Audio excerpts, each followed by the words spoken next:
नमस्कार। आज आपके सामने हम एक ऐसे महान हस्ती को लेकर के आए हैं जो न सिर्फ आज़ादी के समय वरन आज़ादी के बाद भी भारत के इतिहास हेतु एक चर्चित महापुरुष के रूप में रहे हैं। वे हस्ती हैं सुभाष चंद्र बोस। सुभाष चंद्र बोस घर घर एक चर्चा के विषय आज़ादी के पहले भी और आज़ादी के पश्चात भी बने रहे। मित्रों, सुभाष चंद्र बोस के जन्म से लेकर के और उनके जीवन के अंतिम बेला तक की यात्रा हम लोग आज के इस चैप्टर में करेंगे। निस्संदेह सुभाष का निधन अब तक एक रहस्य रहा है, लेकिन इस रहस्य के ऊपर से हम लोग पर्दा उठाने की भी चेष्टा करेंगे। आखिर ये रहस्य क्यों रह गया और इसका समाधान निकालने की चेष्टा किस प्रकार से सरकार के द्वारा किया गया। अंतरराष्ट्रीय मीडिया इस संदर्भ में क्या विचार व्यक्त किया और हमारे आजाद भारत के सरकार के द्वारा अब तक सुभाष के विषय में क्या क्या बातें कही गई है। मित्रों, सुभाष चंद्र बोस का जन्म 23 जनवरी 1897 ईस्वी को उड़ीसा के कटक में हुआ है।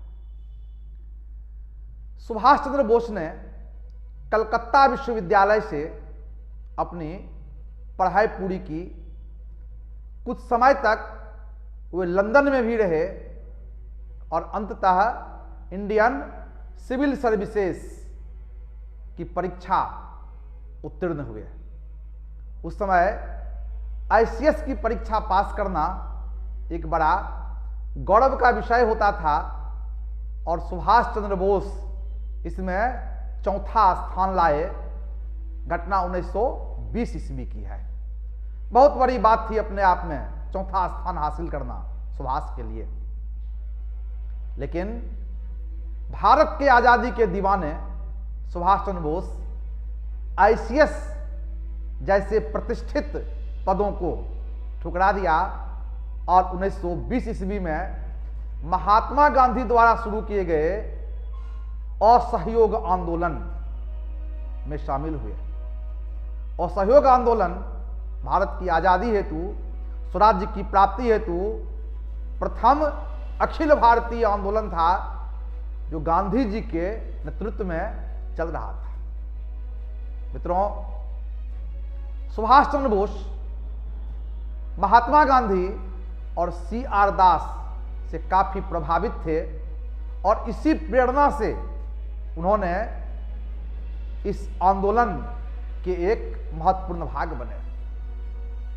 सुभाष चंद्र बोस अपना राजनीतिक गुरु CR दास को मानते थे और उन्हीं के दिशा निर्देशन में बंगाल के क्षेत्र में सुभाष ने इस आंदोलन में अपना महत्वपूर्ण योगदान दिया। मित्रों, गांधी जी के इस आंदोलन से सुभाष को बड़ी उम्मीदें थी। उन्हें लग रहा था कि यह आंदोलन अंततः भारत को आजादी दिलाकर ही रहेगा। लेकिन अचानक गांधी जी के द्वारा 1922 में इस आंदोलन को स्थगित कर दिया गया। इससे सुभाष काफी निराश हुए। आने वाले समय में CR दास और मोतीलाल नेहरू के नेतृत्व में भारत में स्वराज्य पार्टी की स्थापना हुई और इस पार्टी के संगठन में सुभाष महत्वपूर्ण भूमिका का निर्वहन किया।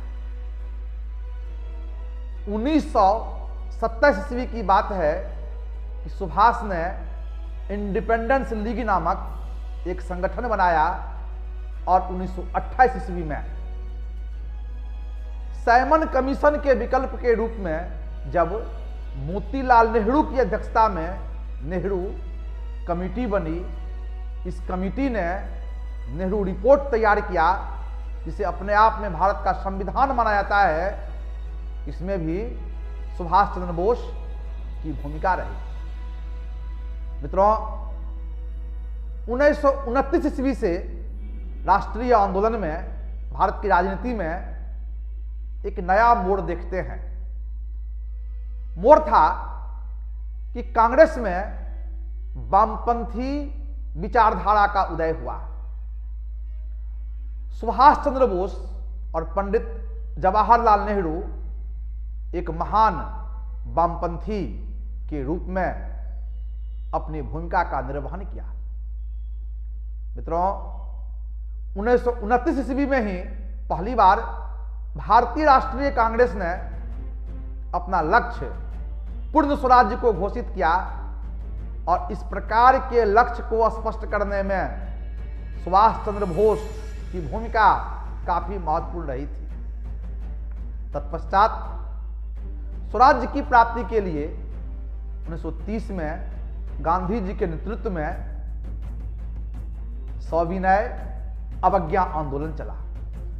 हम सभी जानते हैं कि सविनय अवज्ञा आंदोलन की शुरुआत गांधी जी ने दांडी मार्च से किया और दांडी में उन्होंने समुद्र के पानी से नमक बना करके नमक कानून को तोड़ा और इसी के साथ सविनय अवज्ञा आंदोलन की शुरुआत हुई। मित्रों, गांधी जी के इस दांडी यात्रा से सुभाष चंद्र बोस बहुत ही आह्लादित थे, बहुत खुश थे और इसीलिए उन्होंने गांधी जी के इस दांडी यात्रा की तुलना नेपोलियन के पेरिस मार्च और मुसोलिनी के रोम मार्च के साथ किया। सविनय अवज्ञा आंदोलन में सुभाष की भूमिका बहुत सराहनीय रही, लेकिन जब महात्मा गांधी के द्वारा गांधी इरविन पैक्ट के पश्चात सविनय अवज्ञा आंदोलन को समाप्त करने की घोषणा किया गया, सुभाष काफी निराश हुए और उन्होंने महात्मा गांधी जी के कार्यशैली पर प्रश्न चिन्ह भी खड़ा किया और इसी समय से एक तरह से महात्मा गांधी एवं सुभाष चंद्र बोस के बीच वैचारिक टकराहट की शुरुआत होती है। मित्रों, राष्ट्रीय आंदोलन में सुभाष का कद बहुत ऊंचा है। आने वाले समय में 1938 ईस्वी में कांग्रेस का वार्षिक अधिवेशन हरिपुरा में हुआ। इसके अध्यक्ष सुभाष चंद्र बोस बने। पुनः 1939 में कांग्रेस का वार्षिक अधिवेशन त्रिपुरी में हुआ। त्रिपुरी और भारतीय राष्ट्रीय कांग्रेस के लिए यह त्रिपुरी अधिवेशन बड़ा महत्वपूर्ण है, क्योंकि इसे त्रिपुरी संकट के नाम से भी जानते हैं। कांग्रेस के इतिहास में पहली बार अध्यक्ष पद के लिए चुनाव हुआ।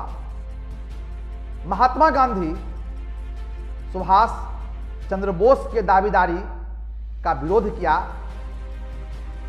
लेकिन इसके बावजूद सुभाष डटे रहे और कहते हैं कि इस चुनाव का जब परिणाम सामने आया तो महात्मा गांधी ने पट्टा भी सीतारमैया को जिताने हेतु एड़ी चोटी एक कर दिया था।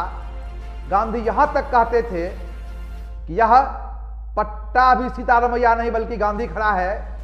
इसके बावजूद जब वोटिंग हुआ, मतगणना हुए, रिजल्ट आया तो सुभाष चंद्र बोस ने पट्टा भी सीतारमैया को 203 वोट से पराजित किया। यह महात्मा गांधी के जीवन की सबसे बड़ी पराजय थी, और दूसरी ओर सुभाष चंद्र बोस के लोकप्रियता का एक मिसाल था। त्रिपुरी में सुभाष चंद्र बोस कांग्रेस के अध्यक्ष बने, लेकिन महात्मा गांधी के द्वारा सहयोगात्मक नीति नहीं अपनाने के कारण सुभाष चंद्र बोस अध्यक्ष पद से बड़ा देश की आजादी को मानते थे। इस हेतु उन्होंने अध्यक्ष पद से इस्तीफा दे दिया।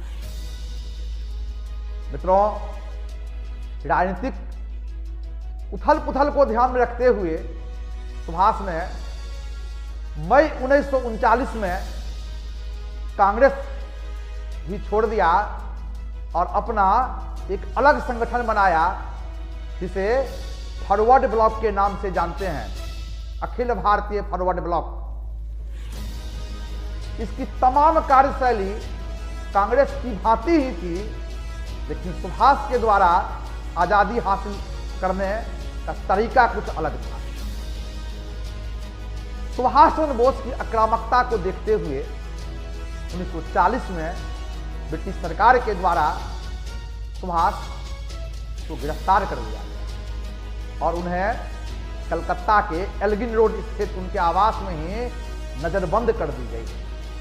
यानी कि पूरी तरह से ब्रिटिश हुकूमत ने सुभाष चंद्र बोस को राष्ट्रीय आंदोलन से अलग करने का कुत्सित प्रयास किया, लेकिन सुभाष ये हार मानने वाले नहीं थे। 17 जनवरी 1941 की बात है कि सुभाष चंद्र बोस एक मुसलमान पठान बनकर अपना नाम जियाउद्दीन रखकर इस बंदी गृह से भागने में सफल हो गए, जिसमें उनके मित्र रहमत अली ने काफी सहयोग दिया। मित्रों, सुभाष कलकत्ता से भागकर पेशावर गए, पेशावर से काबुल पहुंचे और पुनः सुभाष जर्मनी पहुंचे, ऑरलैंडो के नाम से। अपने आप में यह बहुत ही चुनौतीपूर्ण कार्य था, क्योंकि जिस कालखंड की बात हम कर रहे हैं उस समय द्वितीय विश्व युद्ध चल रहा था। 1939 से 45 के बीच सेकेंड वर्ल्ड वॉर हुआ, द्वितीय विश्व युद्ध हुए और पूरा विश्व इसमें उलझा हुआ। जहां एक ओर इस समय भारत पर अंग्रेजों का हुकूमत था, वहीं दूसरी ओर इंग्लैंड का सबसे बड़ा प्रतिद्वंदी यूरोप में जर्मनी था। और सुभाष चंद्र बोस अपनी साहस, अपनी दूरदर्शिता और अपने पराक्रम के बल पर जर्मनी पहुंचे। उन्होंने हिटलर से मुलाकात किया, भारत की आजादी हेतु उनसे सहायता की मांग की, और कहते हैं कि हिटलर ने सुभाष चंद्र बोस को आश्वासन भी दिया। इसी समय जर्मनी में सुभाष को नेताजी की उपाधि दी गई और आने वाले समय में सुभाष चंद्र बोस नेताजी के नाम से ही विख्यात थे। मित्रों, इतिहास की धारा बदलती है।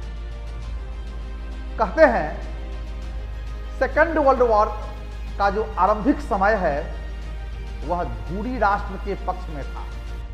धुरी राष्ट्र का मतलब जर्मनी, जापान और इटली जैसे देशों के साथ है। इस समय मित्र राष्ट्र यानी कि इंग्लैंड, फ्रांस, अमेरिका जैसे देश स्थिति खराब थी। इतिहास की धारा बदली, समय बदला, परिस्थितियां बदली और कहते हैं कि धुरी राष्ट्र की पराजय होने लगी और मित्र राष्ट्र की जगह जगह विजय सुनिश्चित होने लगी। यही वो दौर था जब 1943 ईस्वी में सुभाष चंद्र बोस जापान पहुंचे। जापान भूरी राष्ट्र का एक महत्वपूर्ण पार्ट था। कहते हैं कि जापान में वहां के प्रधानमंत्री तोजो से अनुमति लेकर 1942 में कुछ भारतीय सैनिकों ने मिलकर आजाद हिंद फौज की स्थापना किया था। इसकी चर्चा अलग टॉपिक के रूप में हम करेंगे, जिसका नाम होगा आजाद हिंद फौज। विस्तार से बताएंगे हम इसकी पूरी कहानी, पूरा इतिहास बताएंगे आपको हम। अभी सिर्फ ये आपको बताना चाह रहे हैं 1942 में आजाद हिंद फौज की स्थापना कर्नल मोहन सिंह जैसे कुछ लोगों ने मिलकर किया, लेकिन कुछ ही दिनों बाद आजाद हिंद फौज को भंग कर दिया गया। लेकिन जब 1943 में सुभाष चंद्र बोस जापान पहुंचे, उन्होंने प्रधानमंत्री तोजो से मुलाकात किया एवं उनके सामने प्रस्ताव रखा कि द्वितीय विश्व युद्ध में हम आपको साथ देते हैं और भारत की आजादी में मुझे आपका सहयोग मिलना चाहिए। दोनों के बीच समझौता हुआ और अंततः तोजो से अनुमति लेकर सुभाष चंद्र बोस ने आजाद हिंद फौज का पुनर्गठन 21 अक्टूबर 1943 ईस्वी में सिंगापुर में किया।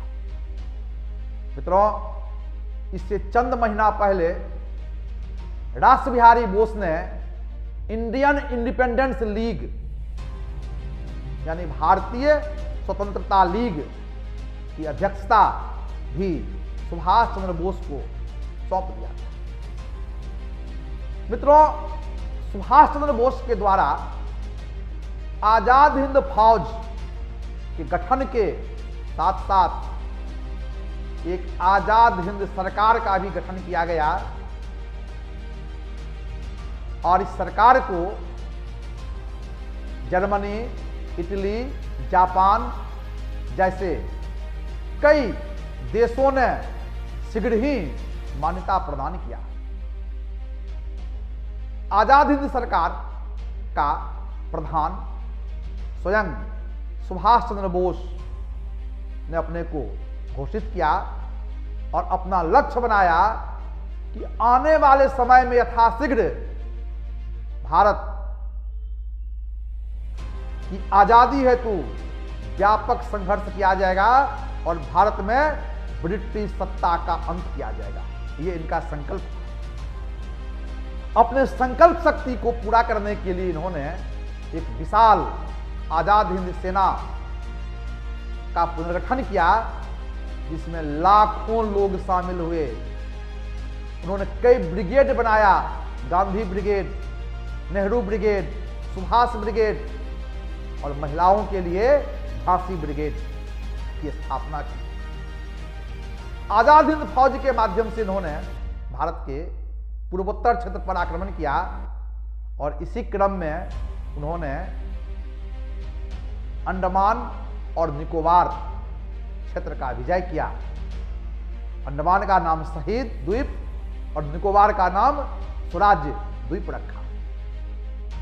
मित्रों, सुभाष चंद्र बोस ने भारत के युवाओं को आह्वान करते हुए कहा कि तुम मुझे खून दो, हम तुम्हें आजादी देंगे। दिल्ली चलो, जय हिंद का नारा दिया और सुभाष चंद्र बोस के इस प्रकार के वक्तव्य से भारत के युवा वर्गों के बीच आजादी पाने की ललक, उनकी इच्छा शक्ति और तीव्र हो। मित्रों, संजोग ऐसा था कि सुभाष भारत नहीं आ सकते थे, उनकी गिरफ्तारी हो सकती थी, उनकी हत्या हो सकती थी और यही भारत की आजादी के लिए एड़ी चोटी एक कर दिया था। सुभाष चंद्र बोस का भले ही महात्मा गांधी के साथ वैचारिक मतभेद था, लेकिन सुभाष चंद्र बोस गांधी का बड़ा आदर करते थे, सम्मान करते थे, और इसीलिए उन्होंने 1944 में एक रेडियो प्रसारण में गांधी जी को संबोधित करते हुए कहा कि भारत की आजादी का समय नजदीक आ चुका है, राष्ट्रपिता आपका आशीर्वाद चाहते हैं। अर्थात सुभाष चंद्र बोस ने ही महात्मा गांधी को राष्ट्रपिता की उपाधि दिया। सुभाष चंद्र बोस की तैयारी अपनी पराकाष्ठा पर थी। ऐसा लग रहा था कि भारत के पूर्वोत्तर भाग से आजाद हिंद फौज भारत में प्रवेश करेगी और देखते ही देखते पूरे भारत को अंग्रेजी प्रभाव से मुक्त करा देगी। ये जज्बा, ये जोश, ये उत्साह, ये जुनून सुभाष चंद्र बोस और आजाद हिंद फौज का था। लेकिन दुर्भाग्य से एक बार फिर से इतिहास करवट लिया। कहते हैं कि द्वितीय विश्व युद्ध में जगह जगह धूरी राष्ट्र की पराजय हो गई। इटली और जर्मनी ने घुटने टेक दिए, लेकिन जापान अंत तक मित्र राष्ट्र के खिलाफ लड़ता रहा, लेकिन अधिक दिनों तक वे अकेले इस संघर्ष को जारी नहीं रख सका। 6 अगस्त और 9 अगस्त 1945 ईस्वी को अमेरिका के द्वारा जापान के 2 नगर हिरोशिमा और नागासाकी के ऊपर परमाणु बम गिराए गए। इससे पूरा जापान तबाह हो गया। अर्थात अब जापान ने भी घुटने टेक दिए और अंततः सुभाष चंद्र बोस जापान छोड़ने का निर्णय लिया। कहते हैं कि सुभाष चंद्र बोस जब जापान से रूस जा रहे थे, उसी क्रम में 18 अगस्त 1945 को सुभाष चंद्र बोस का हवाई जहाज फार्मोसा द्वीप के निकट दुर्घटनाग्रस्त हो गया और इसमें सुभाष चंद्र बोस की मृत्यु हो गई। सुभाष चंद्र बोस का अंतिम शब्द था जय हिंद, जय हिंद। उन्होंने कहा और कहते हैं सुभाष के मृत्यु के पश्चात उनका अंतिम संस्कार उनके मित्र रहमत अली के द्वारा किया गया। मित्रों, सुभाष चंद्र बोस के एक पक्के मित्र के रूप में शीलभद्र यादव की भी चर्चा मिलती है, जो अखिल भारतीय फॉरवर्ड ब्लॉक की स्थापना से लेकर आजाद हिंद फौज तक सुभाष के साथ रहे। तो रहमत अली सुभाष का अंतिम संस्कार किया और उनके अस्थि कलश को सम्मान के साथ जापान के रेबोनिज बौद्ध मठ में रख दिया। एक संशय तब उत्पन्न हुई जब रूस का खुफिया एजेंसी केजीबी ने यह रहस्योद्घाटन किया कि 1946 ईस्वी तक सुभाष जीवित थे और रूस में एक संशय का वातावरण बन गया, क्योंकि बहुत लोगों का यह मानना था 18 अगस्त 1945 के हवाई जहाज दुर्घटना में सुभाष की मृत्यु हो गई, लेकिन केजीबी जो एक रूस की सशक्त खुफिया एजेंसी थी, जब दावा किया कि 1946 तक सुभाष जीवित थे, उनको रूस में कई जगह देखा गया, एक सनसनी फैल गई। मित्रों, 1947 में 15 अगस्त के दिन भारत को आजादी मिली, ब्रिटिश सत्ता समाप्त हुआ, भारत की शासन भारतीयों के हाथ आया। पंडित जवाहरलाल नेहरू भारत के प्रधानमंत्री बने और कहते हैं कि सुभाष के ये जीवित रहने और मृत्यु हो जाने के राष्ट्रोद्घाटन हेतु जब जोरों से मांग होने लगी